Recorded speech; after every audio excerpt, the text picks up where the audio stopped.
Middle east में जंग की वजह से पाकिस्तान के 2 प्रांतों में लॉकडाउन लग गया है। पंजाब और बलूचिस्तान में लॉकडाउन लग गया। तेल की कमी को लेकर के पाकिस्तान पीएम शहबाज शरीफ ने ऐलान किया कि अब से 50% कैपेसिटी के साथ दफ्तर सिर्फ 4 दिन ऑपरेट करेंगे। इस वीक के बाद 2 हफ्ते के लिए सभी स्कूल्स को बंद कर दिया जाएगा। नेताओं के पेट्रोल अलाउंस को भी कम कर दिया जाएगा। जंग के बीच डोनाल्ड ट्रंप ने एक और बड़ा ऐलान कर दिया है। ट्रंप ने कहा कि वो ईरान की न्यूक्लियर फैसिलिटी की सुरक्षा के लिए एक बड़ा कदम उठा सकते हैं और इसके लिए ईरानी जमीन पर अमेरिकी टुकड़ियों को तैनात करने पर जल्द फैसला लिया जाएगा। ट्रंप ने यह भी कहा कि वो इस बारे में कुछ हद तक पहले ही फैसला कर चुके हैं। अमेरिकी मीडिया के हवाले से ये बात सामने आई है। मिडिल ईस्ट का युद्ध कितने दिन चलेगा, इसे लेकर के अलग अलग दावे किए जा रहे हैं और अब ईरान ने कहा कि वो 10 साल तक अमेरिका के खिलाफ लड़ने में सक्षम है। IRGC का कहना यह है कि हम आने वाले 10 सालों तक भी जंग में सर्वाइव कर सकते हैं। बता दें कि डोनाल्ड ट्रंप पहले ही कह चुके हैं कि जंग 1 महीने से ज्यादा दिनों तक चलेगी। इजरायल भी लगभग ऐसी ही बातें करता आया है, लेकिन खाड़ी समेत दुनिया के बाकी देश युद्ध को जल्द खत्म कराने की वकालत कर रहे हैं। इजरायल पर ईरानी मिसाइल के हमले का लाइव वीडियो सामने आया। IDF के डिफेंस सिस्टम ने ईरानी मिसाइल को इंटरसेप्ट किया, जिसके बाद मिसाइल का मलबा एक कंस्ट्रक्शन साइट पर जा गिरा। मिसाइल का मलबा गिरते ही आसपास धुएं का गुबार छा गया और इस हादसे में 2 लोगों की मौत हो गई। एक शख्स गंभीर रूप से घायल हो गया। कल से बेंगलुरु में एक कर होटल्स बंद होंगी। कमर्शियल गैस संकट को लेकर के एसोसिएशन ने इसका ऐलान कर दिया। मिडिल ईस्ट तनाव के चलते बेंगलुरु में कमर्शियल गैस की किल्लत हो चुकी है। एसोसिएशन ने कहा कि हम इसे 70 दिन की सप्लाई गारंटी दी गई थी, लेकिन अब हाथ से बिगड़ चुके हैं। स्थिति ठीक होने तक धीरे धीरे होटल्स को बंद कर दिया जाएगा। बॉलीवुड एक्ट्रेस सानिया मल्होत्रा ने इंडिया टीवी के शी कॉन्क्लेव में अपने संघर्ष की कहानी शेयर की। दिल्ली के पड़पड़गंज से मुंबई तक के सफर को याद करते हुए सानिया ने बताया कि कैसे एक टाइम पर 10-10 रुपए के लिए रूममेट से झगड़ा होता था। सानिया मल्होत्रा ने कहा कि दंगल फिल्म में उनकी जिंदगी बदल दी और मुंबई में अपना घर खरीदना उनकी सबसे बड़ी जिद थी। महिलाओं को संदेश देते हुए सानिया ने कहा कि हर महिला को खुद के लिए वक्त निकालना सीखना चाहिए। खाना बनाना सिर्फ महिलाओं का काम नहीं, बल्कि एक लाइफ स्किल है। इंडिया टीवी के शी कॉन्क्लेव में बॉलीवुड एक्ट्रेस भूमि पेडनेकर ने अपने फिल्म सफर के अनुभव किस्से शेयर किए हैं। भूमि ने कहा कि उन्होंने शुरुआत में किसी को नहीं बताया था कि वो एक्ट्रेस बनना चाहती हैं। भूमि पेडनेकर ने भावुक होते हुए कहा कि उनके पिता सुरक्षा की चिंता के चलते इस फैसले से नाराज थे, लेकिन उन्होंने हार नहीं मानी। दुर्भाग्य से जब वो अपनी पहली फिल्म में अभिनेत्री बनी तब उनके पिता इस दुनिया में नहीं थे। भूमि का कहना यह है कि आज के दौर में लड़कियों के लिए अपने सपनों पर टिके रहना बहुत जरूरी है। इंडिया टीवी के शी कॉन्क्लेव में दिल्ली की मुख्यमंत्री रेखा गुप्ता शामिल हुई। उन्होंने कहा कि आज महिलाओं ने हर फील्ड में एक बड़ा मुकाम हासिल किया। निर्णय क्षमता और साहस का कोई जेंडर नहीं होता है। कामयाबी चाहिए तो अपनी किस्मत खुद लिखिए।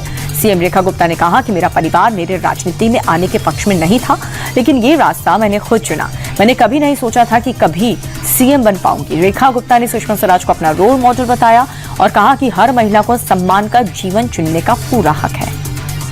इंडिया टीवी के शी कॉन्क्लेव में दिल्ली की 2 दिग्गज IPS ऑफिसर्स गरिमा भटनागर और मोनिका भारद्वाज शामिल हुई। स्पेशल CPEOW दिल्ली पुलिस गरिमा भटनागर ने एक पुरानी घटना याद करते हुए कहा कि DTC बस में हुई बदतमीजी और पुलिस की ढिलाई ने उन्हें अफसर बनाने की प्रेरणा दी।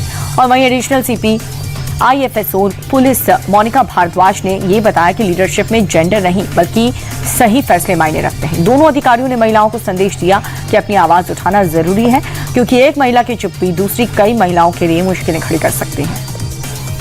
पाकिस्तान के होश उड़ाने वाली स्क्वाड्रन लीडर नेहा और आकांक्षा ने शी कॉन्क्लेव में अपनी जाबाजी की कहानी शेयर की। ऑपरेशन सिंदूर का जिक्र करते हुए आकांक्षा ने यह कहा कि देश के लिए मर मिटने का जज्बा ही सबसे ऊपर है। वहीं स्क्वाड्रन लीडर नेहा ने यह बताया कि फौजी की पत्नी और ऑफिसर होने के नाते घर और सरहद दोनों की जिम्मेदारी बखूबी निभाना बेहद जरूरी है। एयरफोर्स की फाइटर बेटियों का कहना है कि अब वक्त बदल रहा है और सेना में महिलाओं का दबदबा बढ़ रहा है। इंडिया टीवी के शी कॉन्क्लेव में बिहार की अलीनगर विधानसभा सीट से बीजेपी विधायक और लोक गायिका मिथिला ठाकुर ने शिरकत की।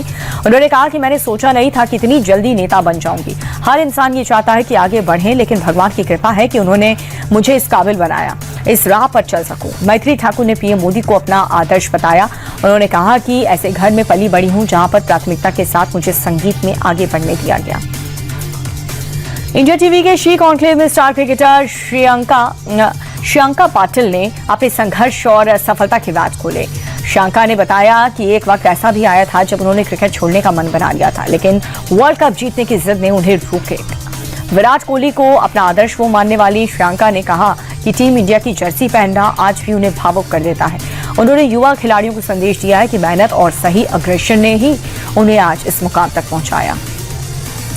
इंडिया टीवी की शी कॉन्क्लेव में खैराना सांसद इकरा हसन ने अपनी सियासी यात्रा को एक्सीलेंट बताया। इकरा हसन ने कहा कि राजनीति उनके लिए एक बहुत बड़ी जिम्मेदारी है। टिकट बंटवारे पर सवाल उठाते हुए सपा सांसद बोली कि सिर्फ 1-2 टिकट से बदलाव नहीं आएगा, राजनीतिक दलों में भी महिलाओं के लिए रिजर्वेशन जरूरी है। इकरा हसन ने यह भी कहा कि महिलाओं के पहनावे पर नहीं, कैपेबिलिटी पर फोकस होना चाहिए। हिजाब और पर्दा भी महिलाओं पर थोपा नहीं जाना चाहिए, ये हर महिला की अपनी चॉइस है। शी कॉन्क्लेव में समस्तीपुर की सांसद शाम्वी चौधरी ने शिरकत की। शाम्वी चौधरी ने अपनी राजनीतिक यात्रा पर खुलकर बात करते हुए कहा, बचपन से ही उनका जो सपना है वो सेवा और नेता बनना था। नेपो किट के आरोप पर पलटवार करते हुए शाम्वी ने कहा कि महिलाओं को इस नाम पर ज्यादा टारगेट किया जाता है, जो जनता का अपमान है। शाम्वी चौधरी ने दुख जताते हुए टिकट बंटवारे में आज भी महिलाएं सेकंड चॉइस है और राजनीति को महिलाओं के लिए अभी और सुरक्षित बनाने की जरूरत है। इंडिया टीवी के शी कॉन्क्लेव में गौतम बुद्ध नगर की डीएम एडा रूपम और commercial tax officer doctor Meenakshi Verma ने महिलाओं के संघर्ष पर खुलकर बात की। उन्होंने कहा कि यूपी की बेटियां अब हर गांव से आगे बढ़ रही हैं और मेल ईगो को खत्म करने के लिए महिलाओं का हर फील्ड में होना जरूरी है। वहीं डॉक्टर मीनाक्षी वर्मा ने बताया कि उन्हें आज भी खुद को साबित करना पड़ता है, लेकिन चुनौतियां ही जीवन को बेहतर बनाती हैं। इंडिया टीवी के शी कॉन्क्लेव में कश्मीर के दिग्गज हस्तियों ने घाटी में बदलते हालात पर अपनी बात रखी है। वक्फ बोर्ड की चेयरपर्सन डॉक्टर दर्शन खान राबी ने कहा कि कश्मीर में बेटियों के लिए पढ़ाई और राजनीति की राह आसान हुई।